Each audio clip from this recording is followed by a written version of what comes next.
Hi everyone, and welcome to today's video. Today we are going to be going over the under eye area, specifically how to avoid a crepey, dry looking under eye area while still achieving a high level of coverage, especially if you've got dark circles like I do. Okay, so let's get right into it. First thing you're gonna wanna do is get a nice moisturizer, something that is meant for around the eyes. I know that not everybody's like crazy about having a moisturizer for the face and then a separate moisturizer for the eye area. Personally, I like that because I feel like there are different needs for my face than there are for around my eyes. Like perhaps I'm dealing with like a lot of dryness around the eyes or around the face, but not around the eyes, then I would use something a little bit heavier or something intended to moisturize my face, hydrate it a lot more, but I wouldn't necessarily want to use that same thing underneath the eyes if I'm not dealing with any dryness, you know? So that's kind of the way I see it. Right now, I'm using the Caudalie, I believe it's French, but I really like this brightening eye cream. I use it morning and night. I love how it doesn't sit on top of the skin, it sinks into the skin, and it always wears beautifully underneath my concealers, underneath my color correctors, all of that fun stuff. It keeps the under eye area looking very nice and hydrated, but without it being so overly hydrated that my products, anything that I put on top of it, such as makeup, is going to kind of glide around. Doesn't do that. Sinks in really nicely. You can use it morning and night. A little bit of this goes a long way around the eyes. That's what I've been using for like the past 3 weeks, and I'm really happy with it. If there's one thing that I'm always changing around in my skincare routine is my moisturizers, whether that be my face moisturizer or my eye moisturizer. Those are the things that you're constantly, like if you're asking me about it in like 6 months, maybe I'll stick with this one, or maybe I'll see something that I want to try more. And that's just kind of how I've always been with that. So that one works really nicely. If you have a moisturizer that you use around the eyes and that you really love the way that it looks underneath makeup and it doesn't bother you, keep using that. That's totally fine, okay? Step number 2 is color correcting the under eye area. You guys know this. I've talked about this ad nauseum at this point here on my channel. You guys know I love using a color corrector underneath the eyes, underneath concealer, because I feel like you get the most out of your concealer when you use something that is meant to neutralize under eye darkness. That is crucial. It is key to concealing completely the under eye area, but we've already gone over that, so I won't go over that too much. I have a few favorites that I love to use, but it just depends on what I'm going to pair them with as far as formulation. So if I am going to use like a concealer that's, you know, a little bit more on the matte side, then I would use a color corrector that's a bit more hydrating. If I'm going to use a concealer that's a bit more hydrating, then I would use a color corrector that's not necessarily as hydrating. So it just depends. The color corrector that I choose is always based on the concealer that I'm going to place on top of it. So let's go ahead and start. I'm going to show you guys what this looks like in real time, how I've been doing it. And I'm over here, I'm going to show you how I've been doing it to avoid the crepiness. And over on the left side, I'm going to show you what I used to do that did not avoid the crepiness. Okay, so over on the right for today, I'm going to go with my Sigma Spectrum Color Correcting Duo. This one is in the shade medium dark. I think I've said this already before. This is what it looks like right here. I've hit pan on both sides. I have a new one in my drawer, but I really want to use it all up before I pull out the new one. I really love this formula because it is hydrating, but not excessively hydrating. It provides a really nice level of pigment. So it is going to completely neutralize the under eye area. You're not going to have to worry about it. I like applying it with my finger, and I usually take a little bit of both sides. That's another reason why I really like this color corrector, is that you get 2 different tones. One's a bit lighter than the other, so you can mix in order to customize your perfect neutralizing shade underneath the eyes. You can just stick with something that's a little bit darker. This one you can use every once in a while when you want it to brighten up. Whatever it is, you can use either side. Depending on what you're looking for, that's the side that you're going to grab. However, I always just mix them and I get really nice neutralization underneath the eyes. And I concentrate the product just right here. where I need it. I use my finger, but sometimes I will use a brush so that everything is nice and light and concentrated on the areas that I need it, instead of spreading out the product kind of all throughout the under eye area, even on places where I don't need it. Sometimes I'll go in with a nice fluffy blending brush. I'll also use concealer brushes for this. Just the trick is light amount of product, and I use it only where I need it. I always bring it up to the inner corner of the eye too, so that it helps to brighten all of the under eye area, not just underneath, because I used to see a lot of darkness still peeking through right here. But ever since I started bringing the corrector all the way to the inner corner and down only as far as I need it, I've seen a big improvement. So now on the left side, I am going to apply the color corrector the way that I used to, which is with my finger. And I used to use quite a bit along the entire under eye area. So I just apply it this way, like that. As you can see, this is a really nice color corrector. It's very high in pigment. You can customize the shade, and it like completely gets rid of the under eye darkness. But we don't need that much. We don't need an excessive amount, and we don't need it along the entire under eye area. Unless you have darkness underneath the entire area, then at that point I would say absolutely you're gonna need a little bit more, but don't apply too much. That's what we don't need, is too much of the product, which I used to use. I used to use quite a bit, because I always figured that with color correcting, completely canceling out, meaning like you can't see anything, like that was key, which I guess it did work. However, now that I'm getting older and that my fine lines are, getting a little bit more pronounced, or that I have a little bit more of them, I'm trying to like just revamp, I guess, my routine, so that, like I said at the beginning of the video, this is why I'm making it, so it doesn't look crepey, it doesn't look excessively dry, it doesn't look excessive. So, all right, there it is, both sides color corrected. Let me apply foundation before I come back and we continue with the concealing and all of that fun stuff. I personally, when I use any kind of foundation actually, I do not apply it underneath the eyes for two reasons. One, I'm gonna go in with a concealer, and so why do I need the foundation? Two, I don't want to apply too many products, too many layers underneath the eyes, because the more you apply, the more the likelihood is of that product, any product, settling into your fine lines. And if that happens, then you are going to feel the need to set it, and then we find ourselves a crepey mess. So let me jump off camera just really quickly. I'll apply foundation onto the entire face, skipping the under eye area, and I will be right back. All right, I am back. Foundation is on, and look at how much it has settled on one side versus the other. So I'm not gonna sit here and lie and say, you're not gonna get any settling, zero, never again. No, it still might happen, but look at the difference. So we're on a good course here. Okay, next, concealer. I've talked about this in previous videos, but of course I'm going to talk about it again here, just in case you haven't seen a previous video of mine. I personally, right now, have been loving the new formula from Fenty Beauty. This is the Wear Even Hydrating Longwear Concealer.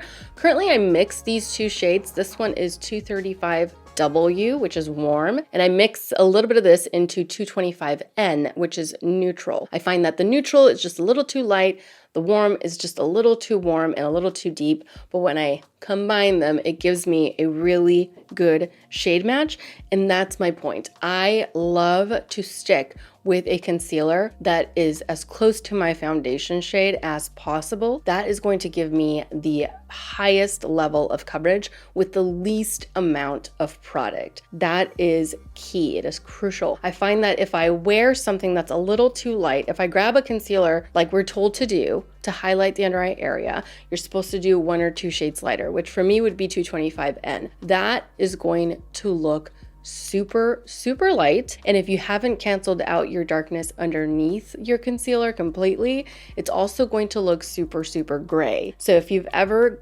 gotten that like gray cast underneath the eyes, it's because you're doing one of two things. You're either not color correcting, not choosing the right concealer shade, or you're color correcting, but maybe not enough so that you can place something that light on top and completely have your dark circles hidden away before the light shade goes on top. Because if a light shade goes on top of any under eye darkness, it's going to look gray no matter what. Okay, so that is why personally I avoid that. If I do want to add a little bit of a highlight underneath the eyes, I will opt for a little bit of a powder, like a highlighting powder. But otherwise, I'm going to use the same shade or as close to my foundation shade as possible to get the most amount of coverage with the least amount of product. So I always start off with 235W. And another thing that we want to avoid, too much concealer, especially in areas that don't really need it. So I'm going to start with 235W, just a little bit here and a little bit right there. You don't need a lot. This one is super, super pigmented, this formula. And then I'm going in with 225N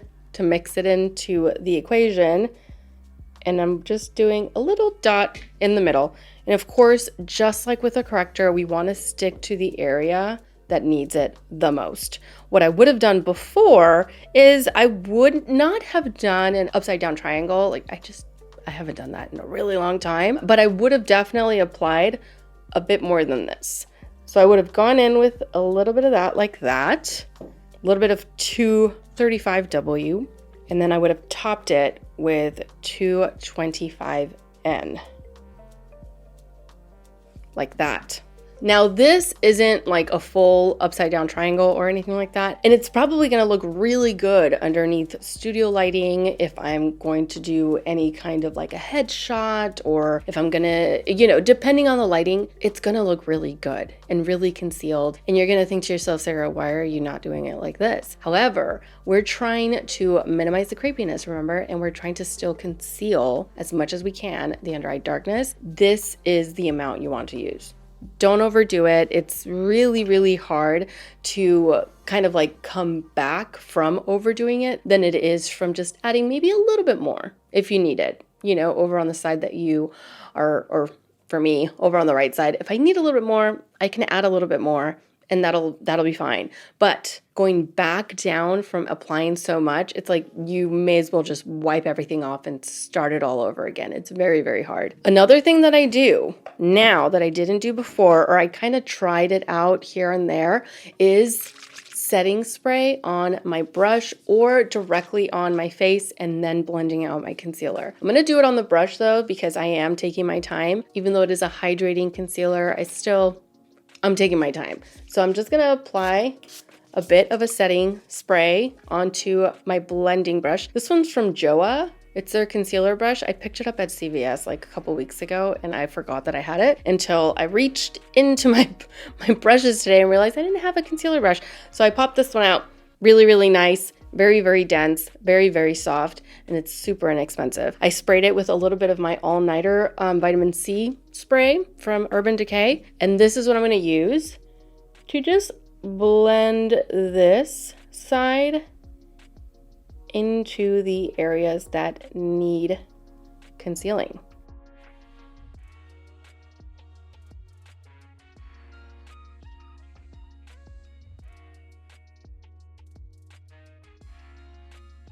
I also like that it's nice and round, so it gets right into the corner, just like that. And as you can see, I probably could use a little bit more concealer right here, which is no problem because we applied so little that it's not going to be an issue whatsoever. So I'm going in again, 235W, just a little bit here, a little bit there, right along like the orbital bone area. Just a tiny bit of 225N. I'll spray it again. And I will use this to blend it out. And that way we're not just blending it out, but we're also setting it in place.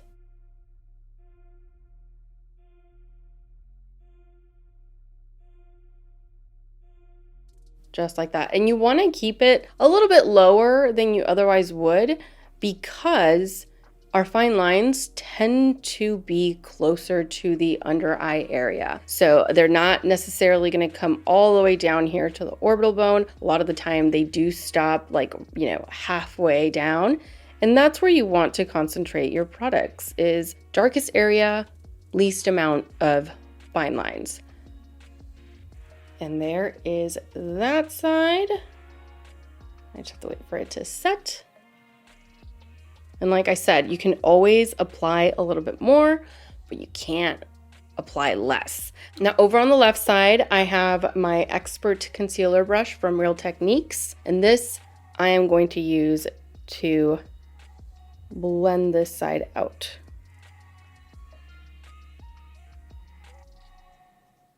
And before, I used to come really close to the under eye area, like super close.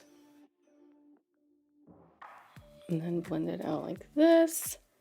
And I'm doing it exactly the way that I would have done it, or that I used to do it. Not exaggerating it at all, just so that you can see the difference and why I switched from doing it this way to doing it this way. So just blending it out as much as I can. And then I go back in with the foundation brush just to blend out any of the edges from the concealer. Just like that.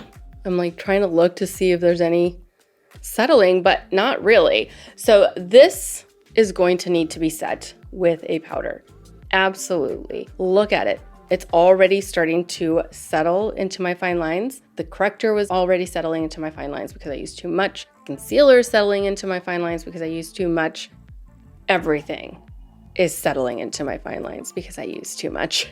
Over on this side, I don't really need to set it. It's nice, it's hydrated, it's concealing. Granted, we're not like completely blocking out any and all darkness underneath the eyes, but if we add a tiny bit more, we can, and we could add a tiny bit more. So I'm gonna go back in with 235W. I mean, I keep using even a little bit more, a little bit more. Like I said, it's always easier to do it that way. So you just wanna add tiny there, tiny bit there, and that's it. Going back in. I guess this is the trick, setting it in place as you blend it out. That is my number one tip of the day. And there it is. And you see what I mean? When it's closer to your foundation shade, it is going to take a lot less product than when it's not. Now, last thing that we're gonna do is set this under eye area because we need to. I used way too much product, which means it is settling into my fine lines. So we are gonna need to make it set and stay in place. All right, so over on the left side, we are going to set it, and we're going to set it with one of my all-time favorite powders. This is the Trip and Smooth Setting Powder from Oma Beauty in the shade Translucent. It's so finely milled. It feels really, really super soft, super slick in between your fingers, and it sets looking very nice and smooth. So I'm going to blend away all of the settling happening underneath the eye. And I'm gonna set with this powder.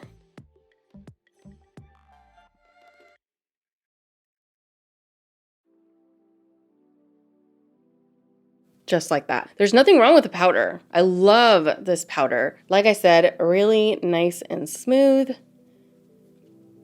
but we only need to set it because we used so much product underneath this eye. A lot more than what we should have. All right, like that. And now I'm gonna go in with my setting spray because this is what I would do. So I'm just gonna cover this side. We've already applied setting spray to this side. Just waiting for it to dry.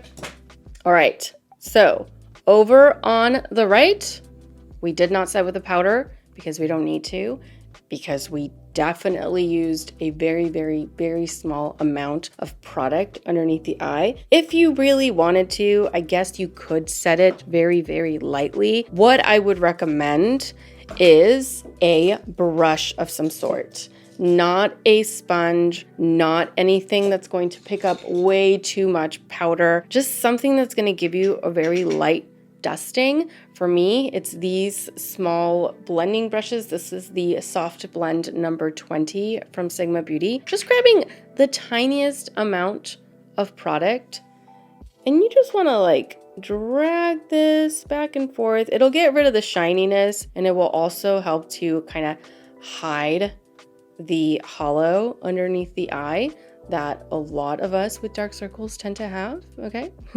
Happens a lot. And you see that?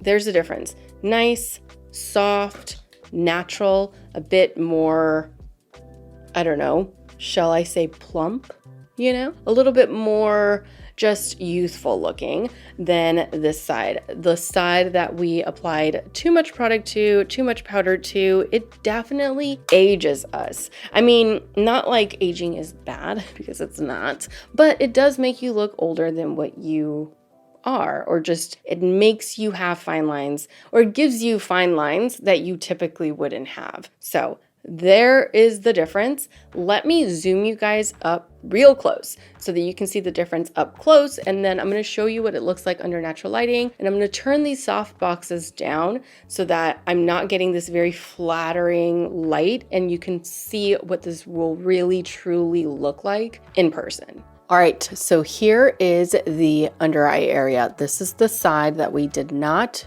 use pretty much any powder on, with the exception of a tiny bit, but this is that side. And this is the side where I did things the way that I used to do, that I no longer do. And I did it all underneath this left side so that you can see that there's a clear difference between the crepiness over here and more hydrated look over here. All right, so here is the under eye area with no soft boxes. I do have my ring light on just for a little bit of light, but I did dim it down a lot. And this is what both under eye areas look like. And this is the under eye area in natural lighting. So I'm directly in front of a window. This is what they both under eye areas look like. And that completes it. That is how I have been reducing the amount and the crepiness, the settling, all of the fun stuff underneath the eyes. Just remember, fine lines are totally normal. We all have them. We all have product that settles into fine lines. My trick with it is less is more. So moisturize, color correct where needed, conceal where needed, setting spray over setting powder. But if you do setting powder, try to keep it very, very light. And that should really help you out in reducing the amount of like dryness and crepiness underneath the eyes. So thank you all so much for watching. I truly hope that you enjoyed this video how-to and that you found it helpful. Don't forget to subscribe to my channel so that you don't miss out on future videos. And also don't forget to follow me over on Instagram, where I absolutely love to interact with you guys. As always, take care, and I will see you all in my next video. Mwah. Bye.